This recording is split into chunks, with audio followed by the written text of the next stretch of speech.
Hej och välkommen, herzlich willkommen zu einem Online-Gespräch mit dem norwegischen Regisseur Dag Johan Haugerud über seinen Film Beware of Children oder wie er auf Norwegisch heißt, Barn, Kinder.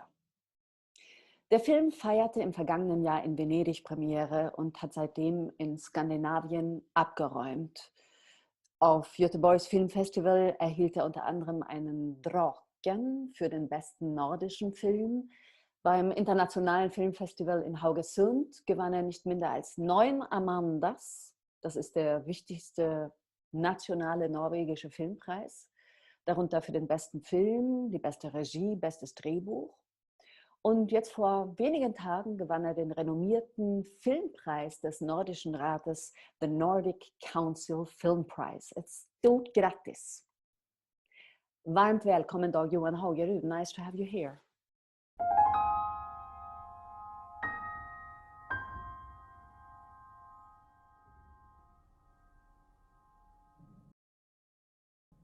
Varmt välkommen då Dag Johan Haugerud. Det är fint att ha dig här och grattis till alla priser du har fått med den här fantastiska filmen Beware of Children. Tack. I must say I really liked your film a lot because it made me cry and laugh at the same time, and I think there's so many different aspects in it that could be discussed. But you've claimed that for you the most important thing was that you wanted to make a film about how people communicate, how we talk to each other. And I wonder what fascinates you about human communication? I think it's of course it's what we do. It's our everyday life is communication. That's what we are doing all the time with our friends, our neighbors, our family, and our working colleagues. So it's so essential to who we are as human beings, the way we communicate, the way we try to contact other people, and where we want other people to see ourselves. So it's a way of presenting ourselves, and it's always a way to building society, because you do that through the communication. So I think that Barn is probably, or Beware of Children, is meant to be a kind of glimpse of a society as I am observing it. Yeah, so a Norwegian society today. And I like to try to observe that through the way people are communicating.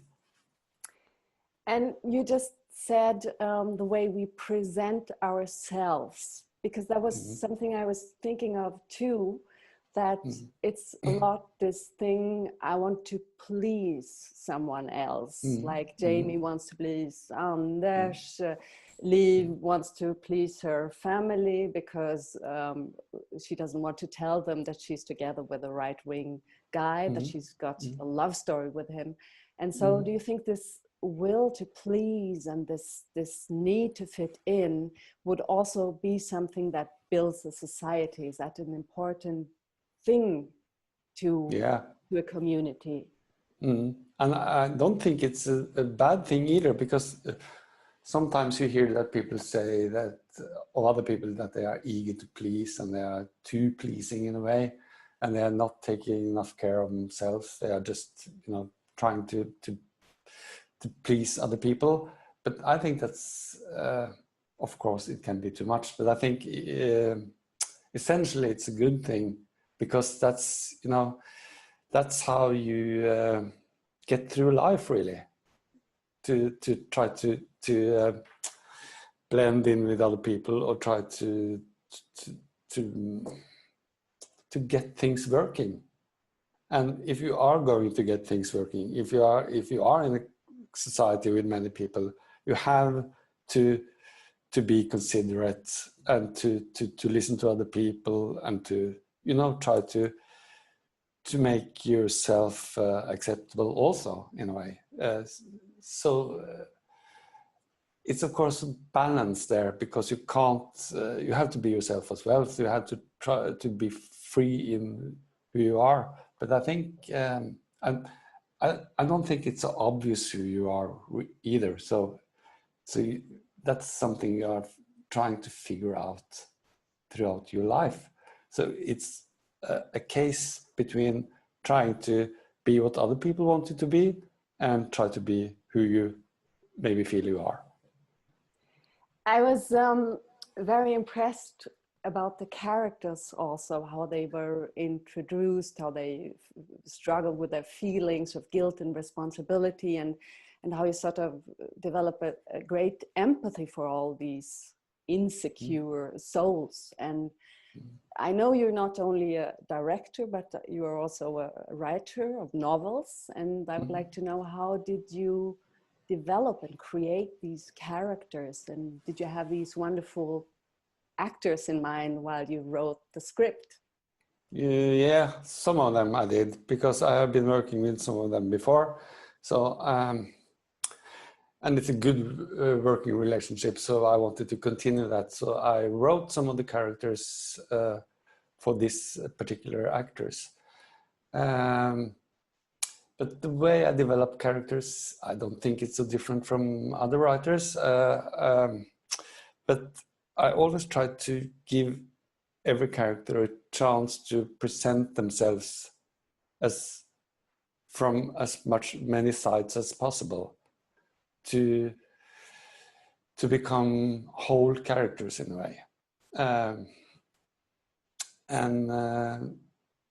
That's not always easy, because the first thing when you are writing, you are only writing cliches really, because you tend to write the first thing that comes to your mind, and that's almost always a cliche. So you have to, go through it over and over again and try to mold the characters and try to show different sides of them, so they become complex individuals. I thought sometimes it was so authentical how they played that it almost seemed like they were improvising, but they're not, right? It's a script. In the beginning of the film, I was a little bit confused, I must admit, because I didn't understand who's related to whom. Why is the headmaster Liv having dinner with the teacher Anders, and so on. Also, the girl that causes the death of her classmate is called by 3 different names. She's Anna, she's Nathalie, she's Lykke.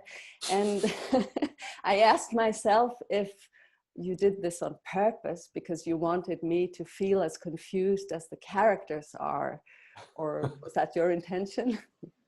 No, my intention wasn't to confuse you, not at all. But maybe my intention was to make you discover something, by and by. So you don't see the whole picture in the beginning, but you discover the film in a way. You discover the relations, you discover who are who, and then you kind of putting the pieces together in your mind, hopefully. That was what I was intending to do, because sometimes I can get kind of bored. Bored is not a good word, but I use it anyway. I can get a bit bored when things are too obvious, because I like really to discover things myself and to be a part of the telling in a way. And talking about discoveries, this ideological embrace in the film, as you call it, the love of, it's not a love affair, it's a real love story. It's a real love thing between Liv, the headmaster, that is more from a greenish social democratic milieu, with her, with this right-wing heavy politician guy who really wants the girl to be punished that killed his son. And I wonder, why did you bring this political aspect into the film? In the beginning, I thought that maybe it's a bit too tabloid because it's so obvious, really, that it's it's a very good pitch for a film, like a girl from a left-wing family kills a boy from the right-wing family. It's kind of a Romeo and Juliet story almost. Okay. But what I really wanted to do was to try to go behind the preconceptions we have of people that have different political values as ourselves, because I tend to think that I, in a way, understand. I'm not a right-wing person myself, but I try to think that I know how right-wing people are thinking in their everyday life, in their in their private life, and of course I don't know that. I'm almost certainly wrong about that. So I try to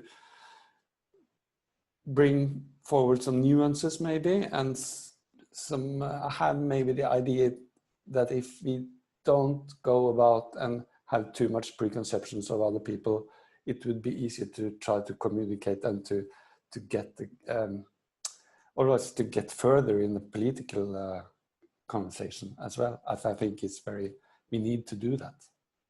So you think this love story is actually possible between two so different characters? That's very interesting, because I have talked to many of my friends, and I've talked to many of the people who have seen the films, and some say that of course that must be possible. Other people say that it would never been possible. I could never been together with a man from a right-wing party. But people are very different. Some think that's that relationship gives some kind of hope. Some other people think that it's very, very sad.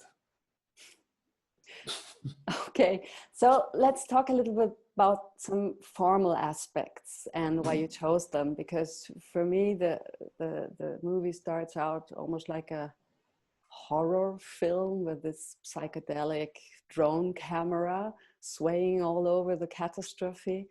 And it continues more like this documentary style with this static camera position, with these long takes. Yeah, can you tell us a little bit about that? Yeah, it's what we really was trying to do was to create a film that has its own time in a way. So it was meant to be a film that doesn't really relate so much to the clock time, that you almost always feel when you are watching a movie, you feel, you know, inside somewhere that now it's have gone 50 minutes, now it has gone, an hour has passed, and so on.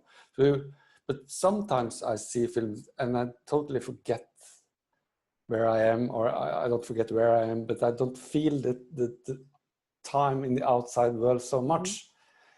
So that's a very big ambition to try to create that, but that's what we were trying to do, and I'm not sure that we succeeded, but anyway, that was our ambition. And then the way we are filming it and the way the scenes are set up is quite related to creating that kind of time, really. And it's also the way we use the sound and the music. You say that the music in the beginning makes you feel it's like kind of a horror music, but it's music that is put together by all natural sounds from the environment that are just, you know, computerized and made them bigger, of course, and maybe it doesn't sound like natural sounds, but that's the concrete music that you hear there. So all the sounds that you hear relates to something in the film, or are taken from different scenes in the film.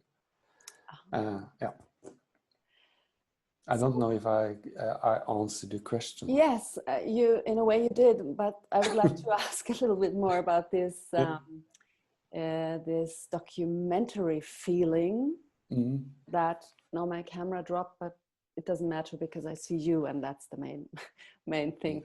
Okay.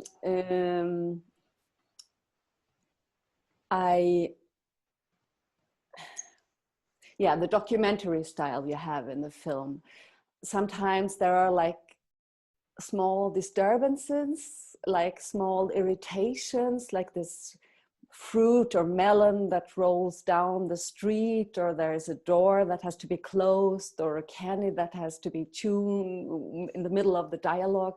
Why did you use these disturbances?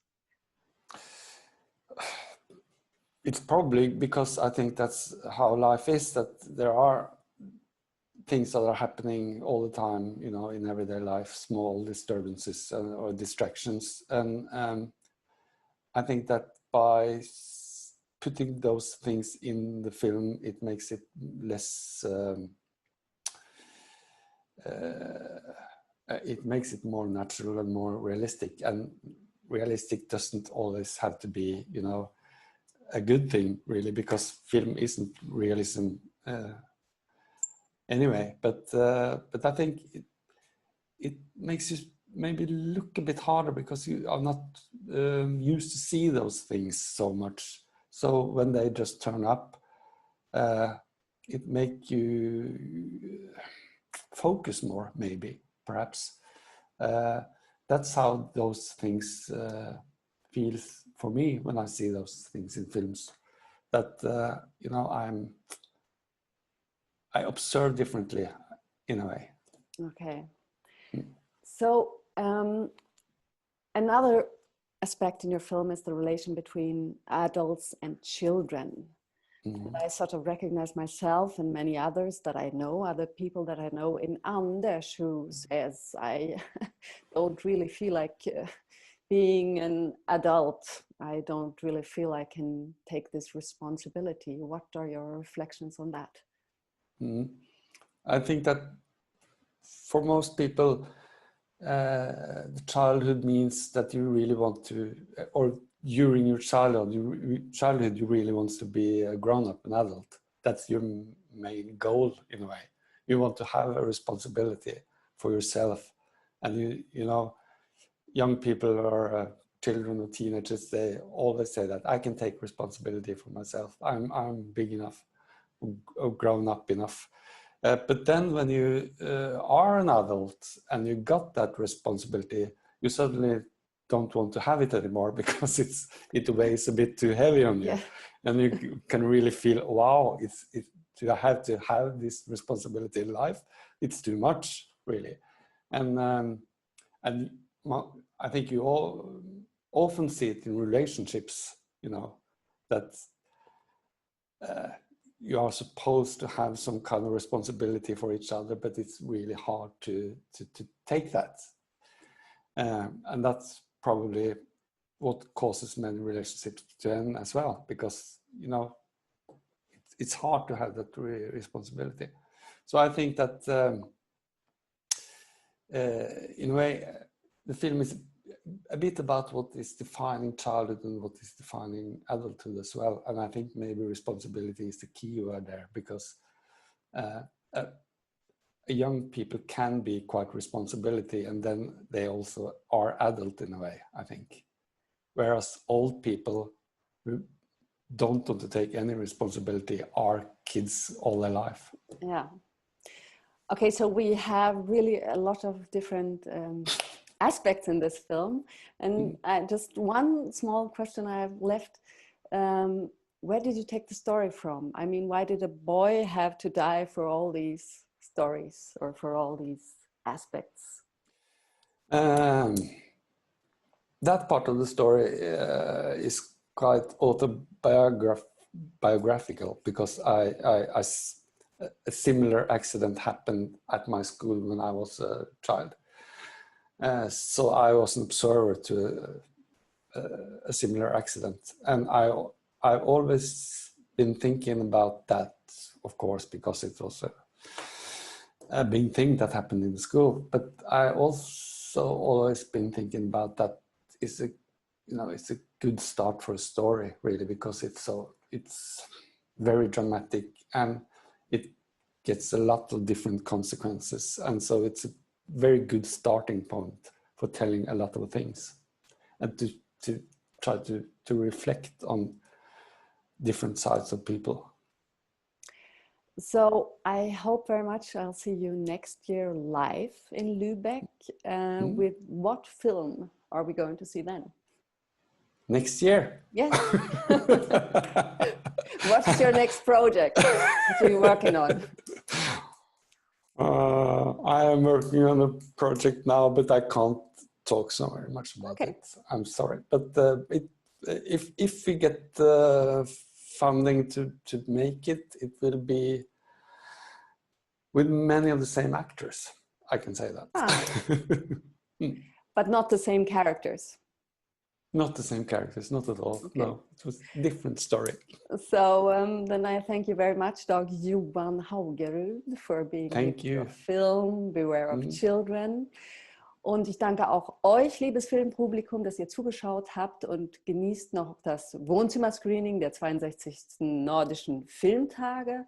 Der große Vorteil ist ja, dass man online viel mehr Filme schafft. Tschüss, hey, do.